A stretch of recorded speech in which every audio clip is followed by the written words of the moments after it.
All right, good afternoon and welcome to a Zoom edition of Showtime TV. I'm your host, Omar Rashada.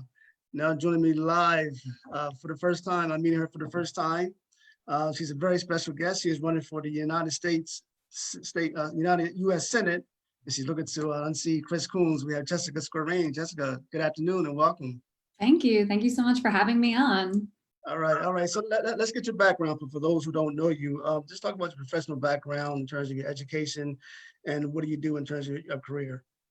Yeah, absolutely. So I have a bachelor's degree from Syracuse University, where I attended undergrad. Actually, really the reason that I ended up in Delaware. That's where I met my husband, who was originally from here. While I was there, I studied at the Newhouse School of Communications. I studied advertising as well as psychology. And then I graduated in 2006 and tried to kind of set out on a career. I moved down to this area, living in Philadelphia for a bit. But I'm sure, as everyone remembers, 2006 and then into 2008 was kind of a rocky time. And while I kind of struggled to find full-time work and then had to kind of piece multiple jobs together to kind of try to be able to pay my rent and my bills. And then when I finally did get a full-time job, there was still just not a lot of stability there. And then the financial crisis hit and I actually had to move home for a bit because I was out of work, unable to pay rent, and thankfully had family support that could take me back in. But that's kind of what the initial years of my career have looked like. And I think that is true for a whole lot of people of my generation. You know, we have faced now 3 real recessions in our late teens and adulthood, as well as endless war and unrest. And I think that I lived through that. You know, I saw trying to get out of college and make a good life and struggling to do that. And I ended up having to go back home. I worked service jobs and retail jobs for a bit, making, $10 an hour, trying to find a way to survive on my own while doing that, and obviously really struggling. I did get another full-time job after that in New York City, actually, but I couldn't afford to live there. I was making, $40,000. There was no way I could pay rent. So I was commuting back and forth. But then in 2010, we really weren't out of that recession yet, and I was laid off. So I had a moment there where my husband and I were living separately, and we really said, what are we doing with our lives? Where do we want to build? Where do we want to settle down and really put roots down? And when we looked at it, the right place for that was Delaware. So that's how I ended up here. I moved here. He had been living here, moved to Wilmington, and I've been here since. Since then, I have found work, full-time work really in advertising agencies, but more so on like the digital product side. So my work is in strategy for digital products like websites and applications, and then like mobile apps. So my job is really to understand what is it that my clients are currently facing and how can we put together a plan to solve the problems and take advantage of the opportunities that they have. Since then, I've also graduated from the University of Delaware. I got a master's degree in business from UD, which I'm really proud to have that. And the other work I kind of did was through nonprofit and volunteerism. So when I first moved here, I looked for ways to build community. Again, I knew my husband and his family, and I really was looking for ways to reach out and become more a part of this city and this state. So I volunteered for a few years as a tutor and a mentor to young students, particularly in reading, because my mom is a public school teacher in reading specifically. And, one of my best friends is as well. And what I always kind of hear from them is that reading is incredibly important, particularly for third graders. If you don't get it by 3rd grade, your entire lives outcomes can be hampered. So that's what I focused on is getting 3rd graders up to reading level, working with a single student the entire school year, becoming a support system and a trusted person for that student, and helping them fill the gaps that we're missing in our schools that we have tragically underfunded and under-resourced for too long. Coming out of classrooms where teachers don't have the supplies and the tools that they need to teach, they don't have class sizes that are manageable. So kids that need a little extra help really can struggle to get it, right? And that's where I saw that when you fill those individual gaps, that you really can help a student flourish, but we don't get enough of that. We don't get enough of individual attention that helps our students and helps everyone in our country. And then from there, I continued work in some other nonprofits. And what started to change for me is realizing that no matter how good this programming we're delivering is, it's not enough to really fix the root cause problems. You know, even if we're delivering the best possible services, there's always going to be another child or another person who comes through that door until we actually solve the root causes of suffering that people are facing in our country. And I'm running because we really are a country that is in crisis right now, between wealth inequality and public health and climate catastrophe and mass incarceration.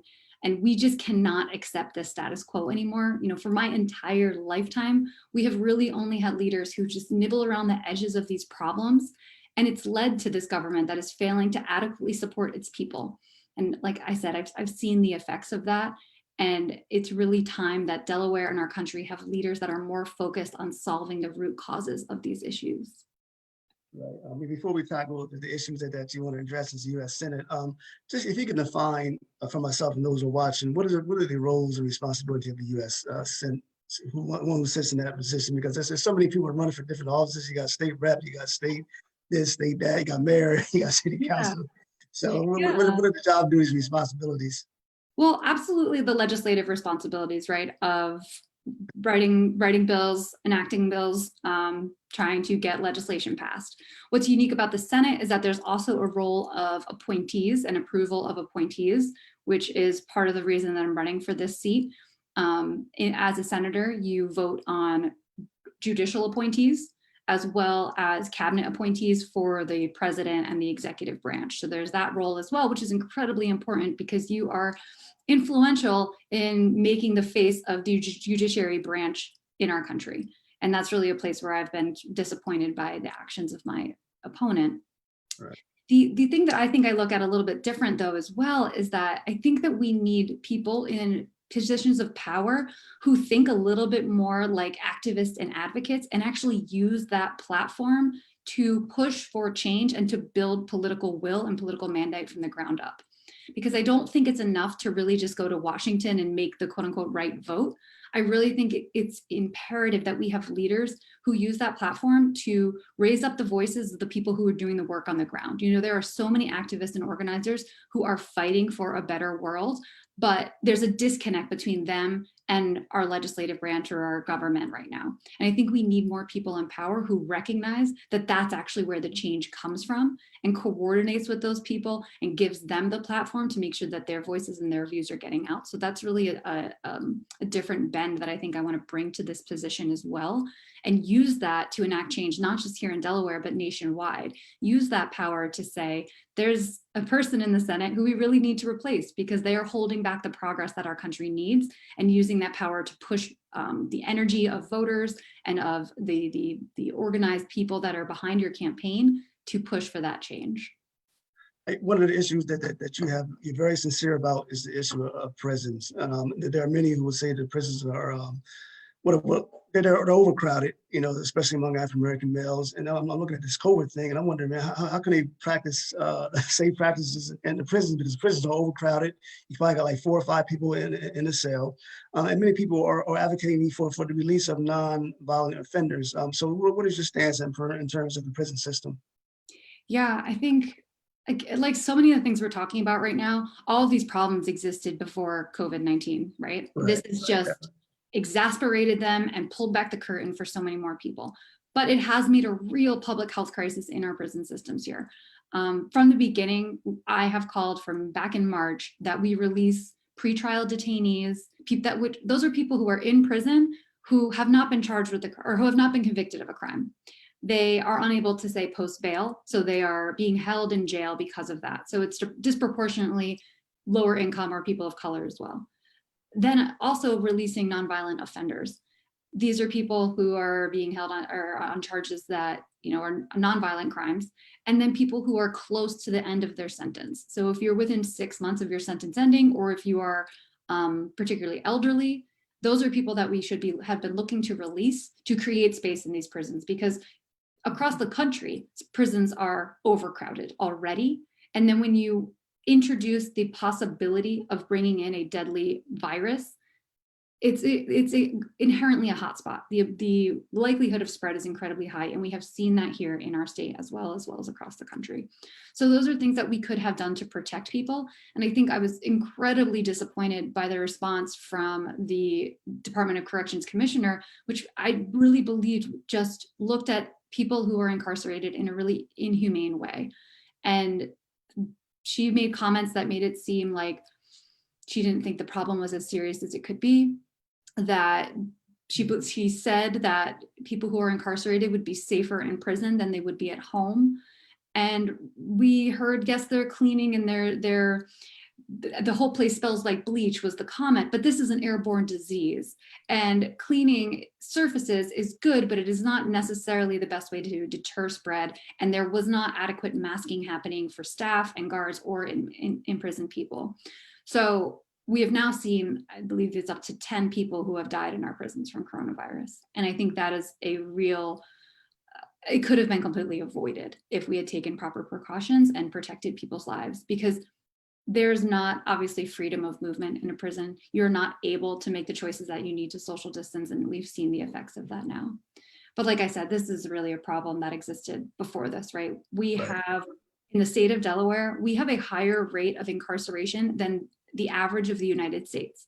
And the United States already has a higher rate of incarceration than every other country.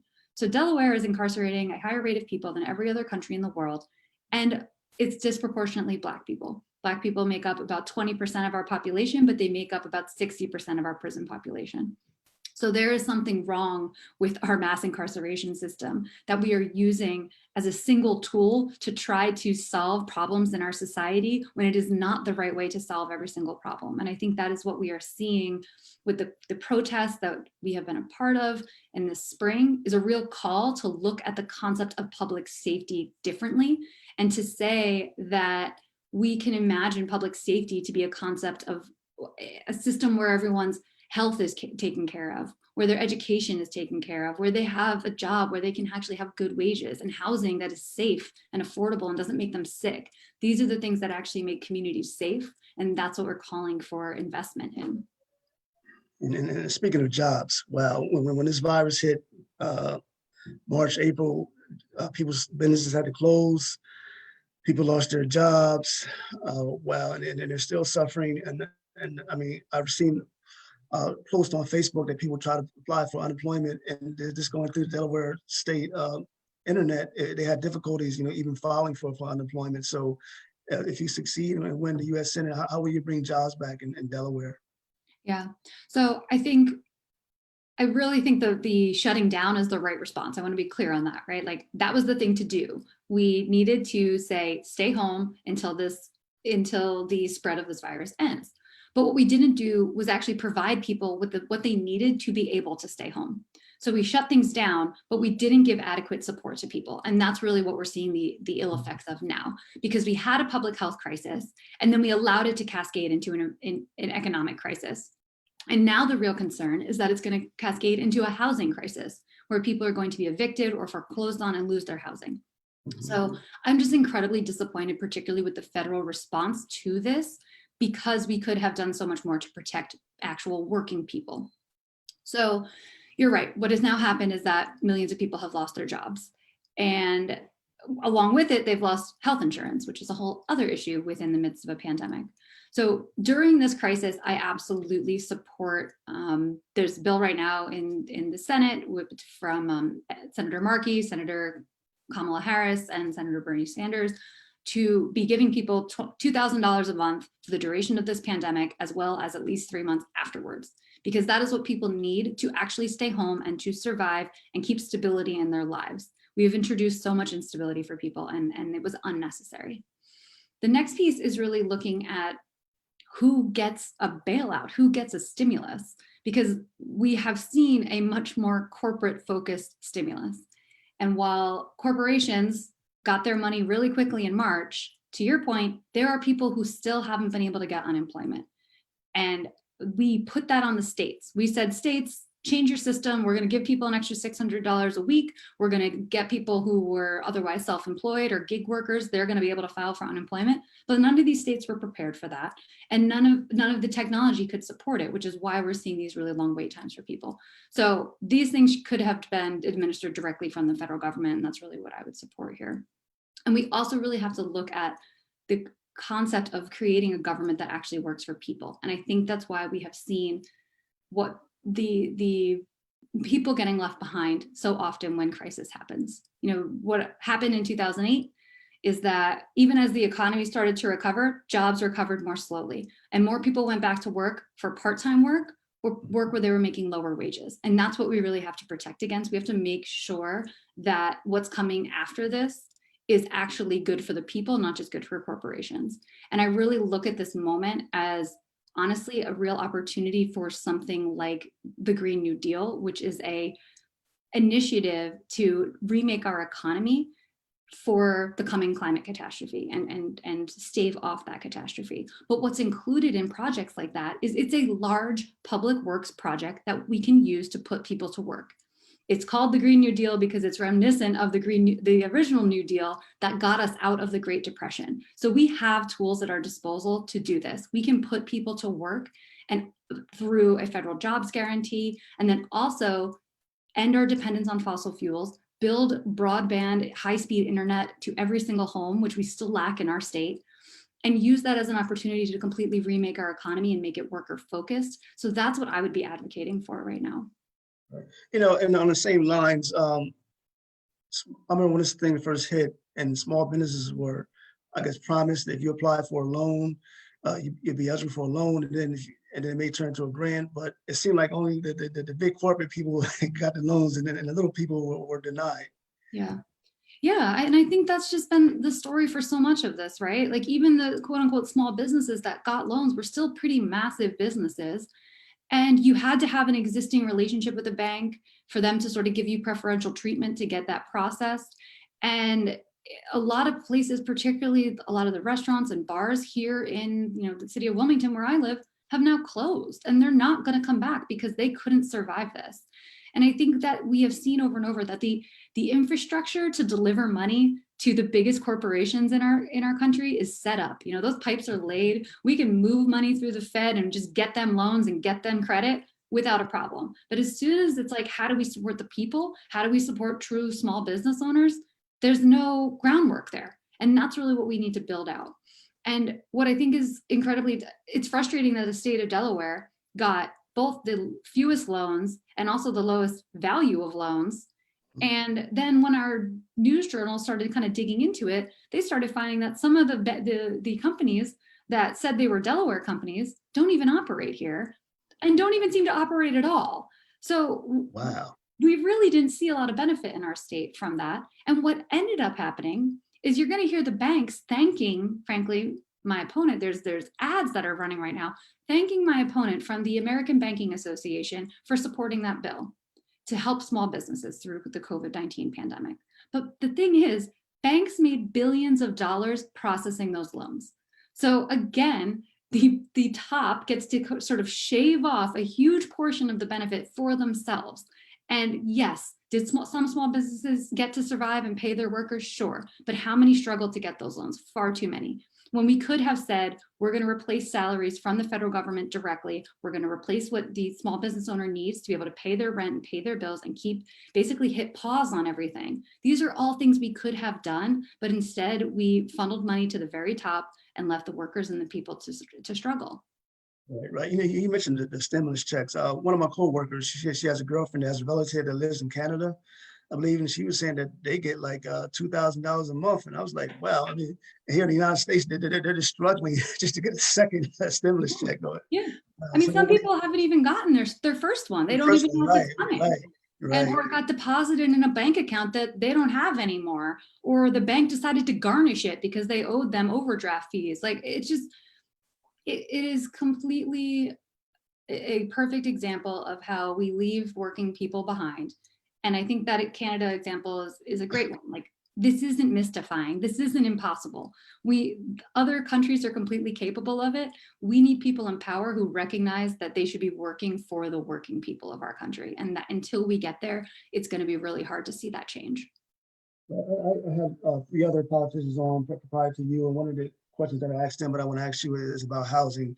I live in Wilmington, Delaware as well, and I look at certain places in the inner city that there's boarded up homes that have been there for years and years and years. Look at Riverside, you look at East Side. I mean, I was watching CNN yesterday in terms of this virus. There was a lady and her kids that was evicted from their home because she wasn't able to get assistance. She lost her job through the virus. So in terms of housing, what plan do you have in regards to improving the quality of housing here in Delaware? Yeah, so I believe that housing is a right and that no one in Delaware should be going without a safe and affordable home. We have to combat real estate speculation in particular, because we have seen, even as housing has been increased, it has been built at the luxury price point that only wealthy people can afford. So we are creating a bigger gap between affordable housing that we lack so dramatically and housing that's available. I really believe that this is a place where the federal government needs to step in and invest in affordable housing across the country to end homelessness, to end housing insecurity, and actually empower tenants to have more power in their relationship with the landlord and organize their communities. So one of those things is to truly properly fund the Department of Housing and Urban Development. There's more money spent on the mortgage interest tax deduction than is spent funding housing and urban development for the entire country. That's a real mismatch for me. We know that we could be doing better and we could fund housing and urban development much more dramatically to actually create the housing units that we need and create them in a way that they are safe and aesthetically pleasing and nice to live in. I think there is this concept that public housing has to be, frankly, ugly and unattractive, and it creates this divide. And I think that is not factually true. We can create public housing that is universal and accessible to everyone, that people want to live in, that people feel proud of their community and living in. And I think that's what we've lacked so far. And we can create funds that allow people to, say, repair their home rather than lose it to fines and violations, right? Like even if you can get to a place where you can buy a house right now, but paint starts peeling or something starts happening with the brick and it's falling apart. Even if you can pay that mortgage every month, those costs of maintenance can get really out of control. But what we do right now is we fine people. And we say, oh, you can't afford to take care of this? Well, now you owe us even more money because we don't want this peeling paint in our neighborhoods.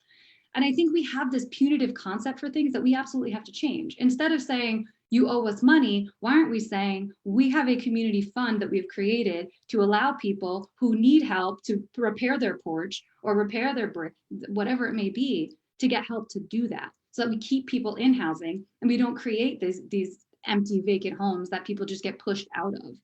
And I think that is an attitude that we have to change, just even culturally, to think more about how do we reach out and help people and bring them in rather than punishing them for having a hiccup, struggling, frankly. We know so many people are living just one catastrophe from their lives being ruined. Why aren't we instead saying, how do we help people get through that moment rather than how do we punish people?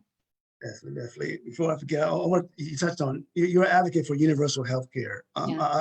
I work in the healthcare. I work with adults with mental disabilities, and those who have Medicaid and Medicare, they can see a dentist. But those with Medicaid, we have a very hard time in finding dentists that accept Medicaid. I mean, if they make you go to Pierre Toussaint or Westside Health or here at the Medical Johnson Center, they get a sliding fee.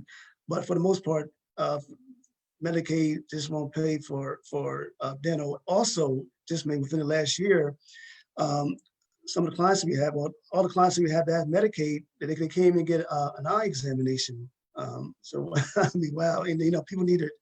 They need the physical, they need dental, they need eye, they need all this to be checked upon. So in terms of universal health care, what does that look like to you? Yeah, absolutely.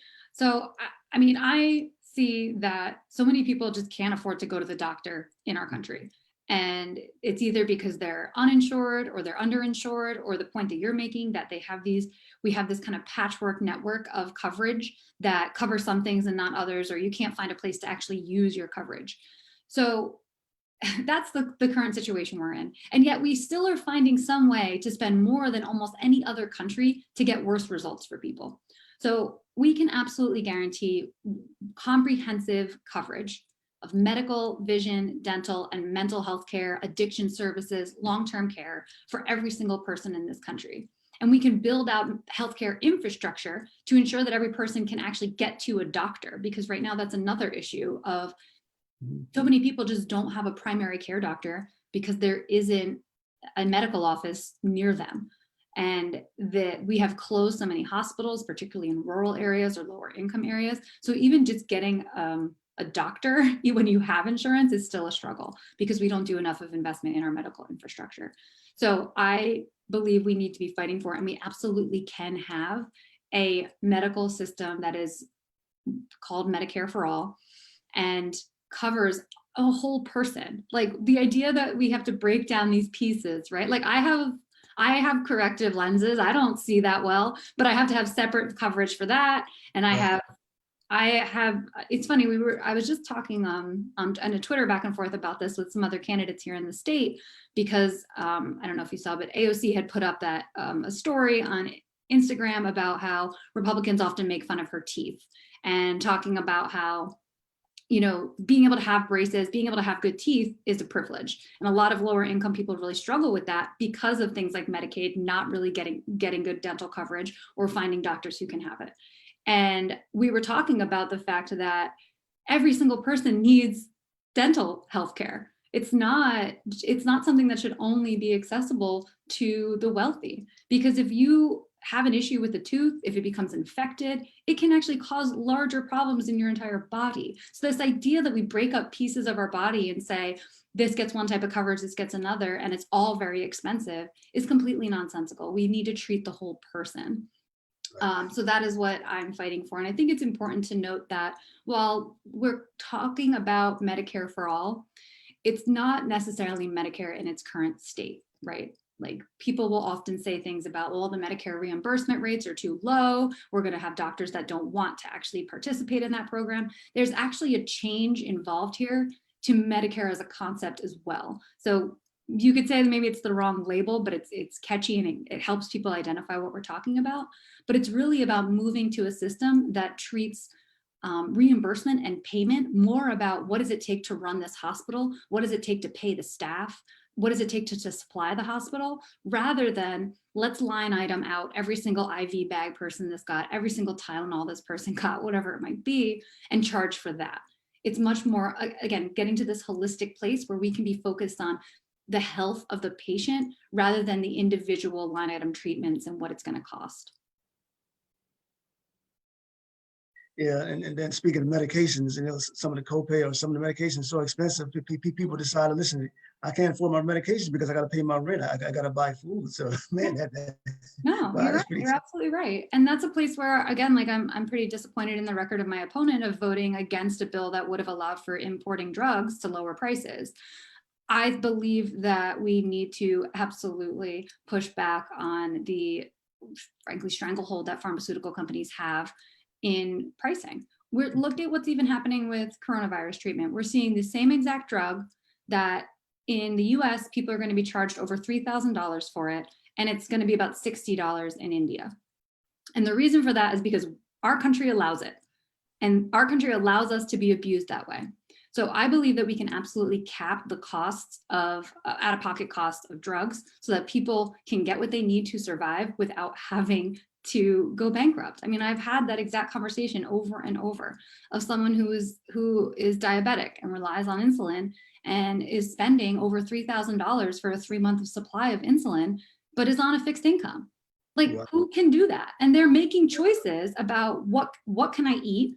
How can I pay my rent while being diabetic? And you don't have a choice in this. This is your body. This is your health. This is your life. You're going to try to keep yourself alive, but to force someone to have to make the choices between, do I eat or shop for groceries, or do I pay for the insulin I need to survive? What are we doing to people? That's absolutely unnecessary. Right. You're the first person that I ever heard mention this. I saw where you're advocating universal health care for those performing artists. And I'm an actor and a playwright. I mean, I don't do it full time, not yet, but I mean, I've never heard anyone put that platform on the table. Well, it's so important, right? Because I see that. I have a lot of friends who are musicians, who are painters, who are artists, actors, and so many people who have to get a day job simply because they need healthcare. Mhm. And so many people who said, I would not be doing this job if I didn't have to have benefits. And we hold people back because of that. We have cut off how much art in our lives because of that. How many people are not doing something they're passionate about because of that? And I think that is a place where, again, we have to really look at what we're doing to people. And I think that the idea that you have to struggle in a job simply to get health insurance that still may be too expensive for you to actually use, you're really just clinging to it as like a catastrophe plan in case you get in a car accident or get really sick. So rather than doing what you're passionate about, and how much does that lead to just despair in people and unhappiness? And I really see it as it holding back both like individuals and our country as a whole from what we could be and what we could be creating. Looking at your background, you've mentored and tutored young children. I like two-part question. Do you have a platform in terms of improving the quality of education? And B, do you think that schools should reopen due to this virus? Yeah. Let me start. I'm going to start with B because it's like I recognize that it's an incredibly difficult question to about reopening schools, Right. because I think that we've put parents in particular, as well as teachers and anyone who's delivering education, in a real bind. Because if you're in a place where you're going to have to start going back to work, but your kid is not able to go into a school, now you have a childcare problem. And you might also be concerned about the health and welfare of your child as well.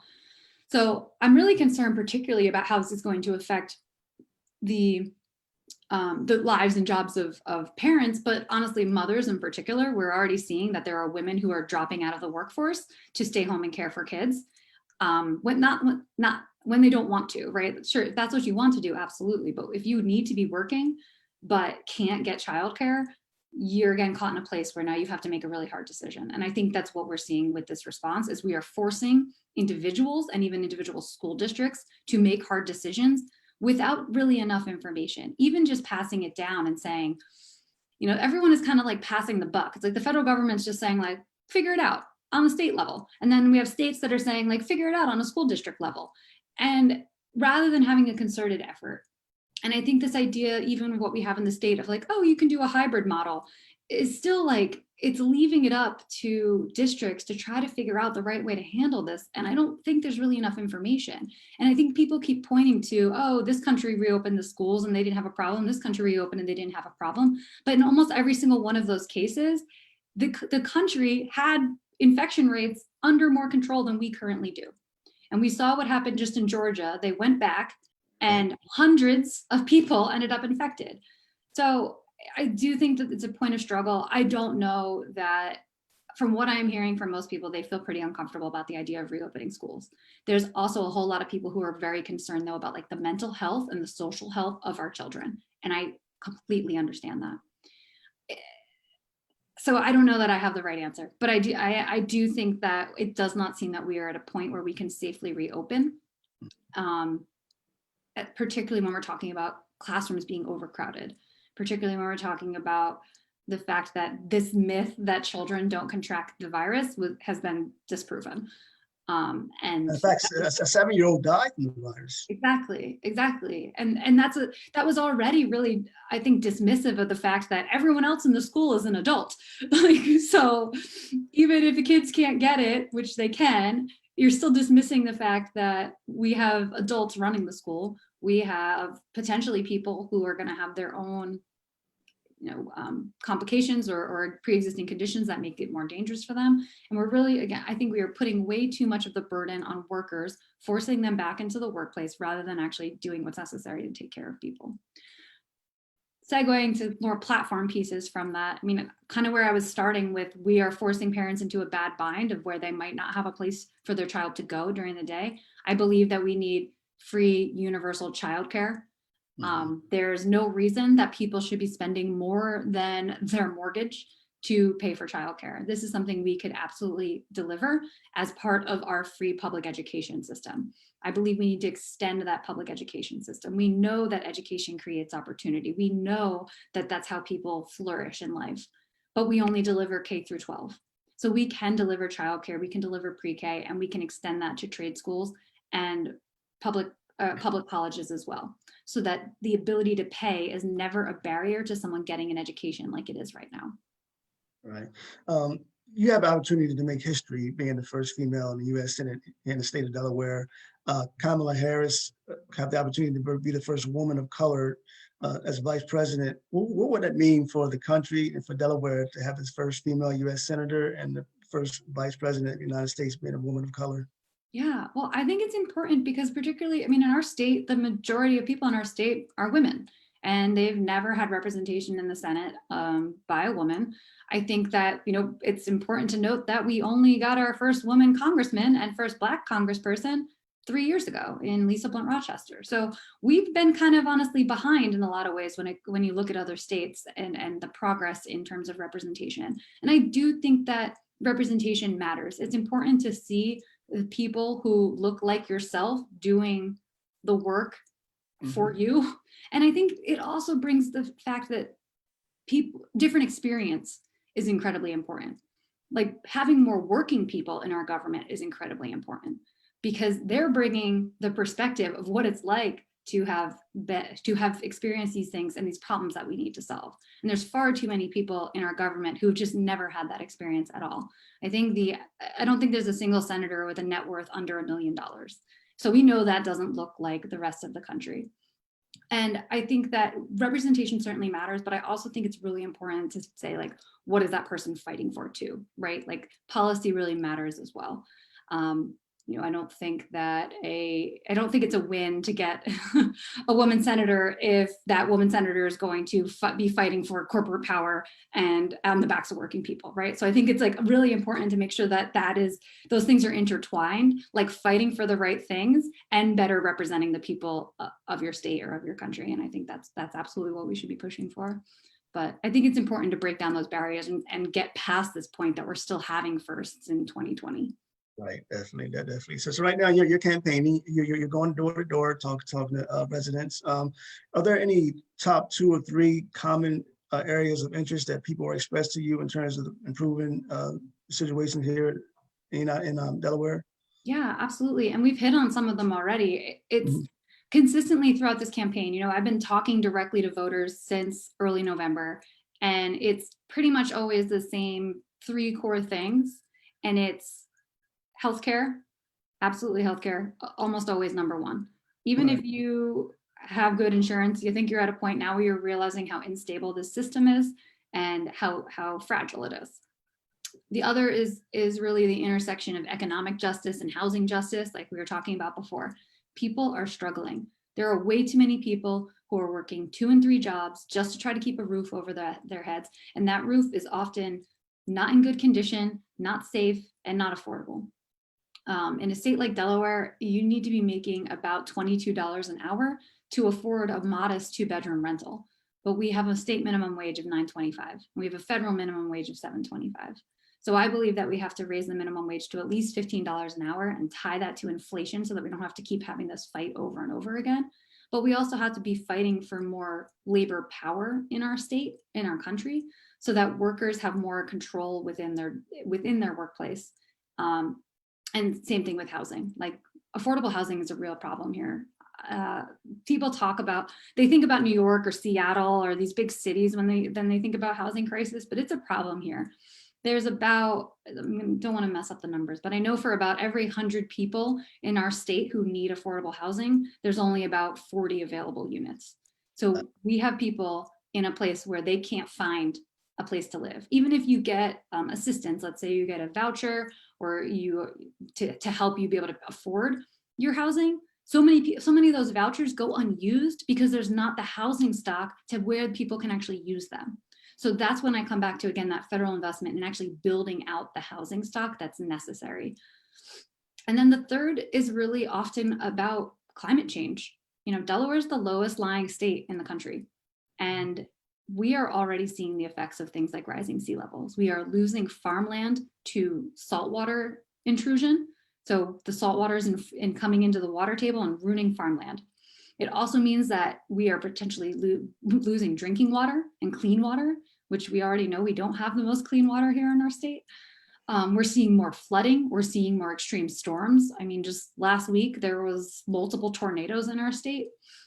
These storms are going to continue with intensity and frequency. And we have a situation where if we continue on the track that we are on with climate change, our state is going to experience more than 2 months of extreme heat days. So these are days like we were having a few weeks ago where it's more than 95, the humidity is high.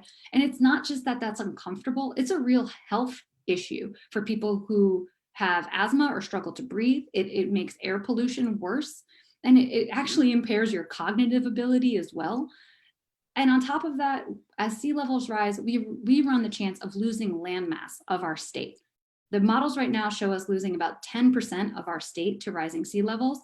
One major issue with that is the Port of Wilmington. The Port of Wilmington is a huge economic center. It's a huge provider of good union jobs, particularly for Black and Brown people. And it is running the chance of being 50% underwater if we don't stop this in its tracks. So I advocate for a Green New Deal to actually end our dependence on fossil fuels, make ourselves climate resilient against climate change that's coming, to guarantee clean air and water to every single person in this country, and create a federal jobs guarantee to guarantee anyone a good job who wants one. Okay. I want to talk about the relationship between the police and the community. Several months ago, Mr. George Floyd was murdered. Everyone's seen that videotape around the world. There's been protests. What are your views on the Black Lives Matter movement? Yeah, no, I think it's crucially important. And I've been joining protests since May this year. I joined protests in 2014 when Mike Brown was killed in the street. And you know, I think that what people have been calling for is what is needed. A real look at what is the role of policing in our communities, and is it the right role? Because right now we have police responding to domestic incidents, to people who are experiencing homelessness, to mental health crises, and those are maybe things that we should not have police responding to at all. And I think that's really what when people talk about defunding the police, that's really what they're talking about. They're talking about funding the other services that are needed. Because what has happened in so many cities and states across the country is that so much of our resources have been funneled into this one department. And we're asking this one tool essentially to solve all of these problems that it's not equipped to do.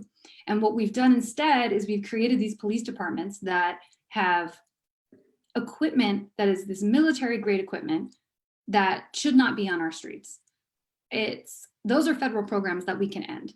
And that I would absolutely support banning those programs that move military equipment from the military into our local police departments. So that's one thing that I absolutely think should need change. When people talk about, again, this concept of defunding that has been the conversation here, they're saying that because reforms have not worked to end police brutality. In Minneapolis, where George Floyd was killed, they had already enacted a lot of these reforms of banning chokeholds, of needing to try to de-escalate. Like those things were in place, but it didn't make a difference for his life. And I think that's what people are really reflecting on, is that if you invest in body cameras, that's more money you're spending in the police department, but it's something that you look at after the fact. It's not preventing brutality from happening. And that's where people are starting to say, how do we actually prevent this brutality, not just have accountability for it? And that's why people are saying things also like ending qualified immunity, ending the practice that allows police to simply say, oh, I feared for my life, thus I took this action. And that is something that has protected bad cops for a really long time, that people are saying this has got to go. So I think those calls for change are absolutely on point. They're what we need. And I'm standing with those calls and supporting the demands to fund social services instead, because the the safest communities are not the ones with the most police, they are the ones with the most resources. And instead of policing communities that are under-resourced, let's change that. Let's invest in those schools, let's invest in the housing there, let's build out the concept of a first responder to include social workers and counselors, people who can de-escalate situations and actually get people the help they need. And let's look at what is driving crime and solve that problem, rather than just saying, you committed a crime, you need to be punished. Let's say, oh, you committed a crime, well, do you also, so often it's like someone has a drug addiction. And if we just treated that addiction issue, we could eradicate the crime. And instead we're saying we have to put this person in jail and not give them the services that they need to actually deal with that addiction. And I think that is the question that people are starting to have, and starting to say that policing is not the solution to every single problem in our society. Right. Another hot topic that's going on right now is the U.S. Postal Service. I mean, people getting their mail late, they're concerned about mail-in ballots. Post offices are being taken off. Yeah, what is your take on this mess? Yeah, it's awful. It's awful. And I want to call out that this started, what, 15 years ago? So in 2006, there was a bill passed into law that made it so that the post office had to fund its pension program 50 years out. So it's funding retirement for people who like aren't even born, that have not even become employees, basically. You know, like they were forced to do that, and it was done with intention to make it seem like the post office is, quote unquote, losing money and is failing, because there is a real drive from conservatives to privatize the Postal Service and to turn it into a for-profit entity. So there's been the groundwork for this has been laid for a really long time, and I want to point out that that was a bipartisan bill. And that's really sometimes why I harp on like bipartisan not being inherently good, because you can make bad decisions with both parties behind it. And it should have been repealed when the Democrats had power after Obama took office. Like that was a chance to repeal it. And unfortunately, they didn't do it. So now we're in this place where it's really easy for people to point at the post office and say, look, they're losing money. But it's odd to me that no one's pointing to the military and saying, the military is spending $750 billion a year. No one's calling that a loss. No one's looking at any other department in the government and saying, their balance sheet isn't in order. They're picking on the Postal Service because there are private companies who want to fill that gap instead and make money off of it. But we have to remember that the Postal Service can deliver anything to anyone for like 55 cents. If you try to deliver a letter to Wyoming, the cheapest you're going to be able to do that with FedEx or UPS is like $15. So if we allow privatization of the U.S. Postal Service, again, we'll create yet another system that pushes out low-income people, that makes it so that low-income people cannot use this service. So that's my little background on it. But where we're at right now is an intentional effort to defund and make it so that the Postal Service cannot do the work that's necessary, to make it seem like it's failing, to continue that push for privatization, and to make mail-in voting more difficult, and to get people to be concerned about it, and to potentially jeopardize people's ballots being counted. I spoke to a friend of mine who is a letter carrier, and they mentioned that sorting machines have been pulled out of the sorting facility in Newcastle, Delaware. And I was hoping that we could get ahead of that. I was trying to figure out if it was going to happen there so that we could show up and try to demonstrate against that, because what that does is it slows down the processing of mail. So it's not that the U.S. Postal Service is failing. It is that the people in charge have made a concerted effort to try to break the processes that were working, to make it seem like it's failing, to get us to get mad at our letter carriers, to get us to get mad at the clerks behind the desk, to say, where's my mail? Why isn't it coming? So I think it's really important to remember to direct our energy and our anger at the right people. And that is the administration. And that is frankly, even the Congress, for not stepping up and passing something to prevent this, because people rely on the Postal Service to survive. Like people get their prescriptions through it. I'm hearing about tons of delays where things used to come in 3 days and now it's taking weeks. And these are prescriptions that people rely on to survive. For people who are homebound, the Postal Service can be the only connection to the outside world. Same thing goes for people who are incarcerated. So the Postal Service is an incredible lifeline, and it's important to the foundation of our country and our society. And we have to make sure that we are fighting for it, and we are directing our anger at the right place. And it really should be the job of Congress right now to not be on recess or vacation, but be in place and passing a bill to ensure that it's funded, and bringing our current Postmaster General, who, mind you, has stock in some of these private companies that they want to take over, to get him into a hearing and demand answers and make a public showing of what is actually going on. Right, right. You know, I have a friend that works in Newcastle, and heard maybe like 12, 13 other people were recently laid off. So that's job losses as well. So we have about like 5 minutes left. So I want to give you an opportunity to tell the people, you know, why they should vote for you. And then if you're looking for volunteers, if you're looking for donations, how can they contact you? Yeah. Well, I think that this is the time and the moment to really be electing people who are committed to fighting for the working people of our country. And that is what I'm doing. I'm not taking any corporate PAC money, because that is, I think, one of the real scourges on our government. The influence of money has gotten us to the place that we are. So I've chosen not to take any of that money, because I only want to be beholden and working for the people of our state and the people of our country. I'm committed to fighting for the things that I hear people in Delaware demanding. So running to fight for Medicare for all, to guarantee housing and end homelessness, to fight for a Green New Deal so that we can have good jobs and a clean environment, to equitably fund education and deliver on the promise of education and the opportunity it creates, and to end mass incarceration and war. And these are all things that Delawareans support. You know, there is majority support for Medicare for all and for a Green New Deal. All of these things are things that people of Delaware need, including raising the minimum wage. But these are all things that my opponent is failing to represent for us, and is actually standing in the way and standing with corporate donors to fight against them and tell us that they're dreams, tell us that it's impossible. And I really think it's time that we elect leaders who don't think about what's impossible, instead say, what can we do? I believe that we can absolutely fight for a better future where every single person in our country is guaranteed a good, dignified standard of living. It's not impossible. We just need people in power who are committed to fighting for it. So if that's what you want in a senator, I really hope that you will cast your ballot for me. And if you want to get involved, the best way to do that is at justfordelaware.com/volunteer. If you are able to make a donation, that is so appreciated. I know in this time, it's not easy for a lot of people to part with their hard-earned money. But if you are able to do that, every single dollar matters in this race for us. You know, like I said, we are not taking any big money. We are focused on taking that money and turning it into voter contact. So every dollar we get, that's 20 more calls that we can make to a voter to talk to them about this platform and to talk to them about what's important in their life. So if you are able to donate, you could do that at justfordelaware.com/donate. And again, we'd love to have you on the team. This is an incredible team. It's multiracial, multi-generational. Like, I love the fact that we have literally people who are 17, not even graduated high school, volunteering and helping us out. And then people who are in their 80s who are also committed to this fight. And I think it really shows that what we're fighting for is what's right for people, no matter who they are. We just need to make sure that we put people in office who are going to stand by them. All right, great, Jessica. You're a great guest. Thank you for coming on. I really appreciate you having me. Thanks so much.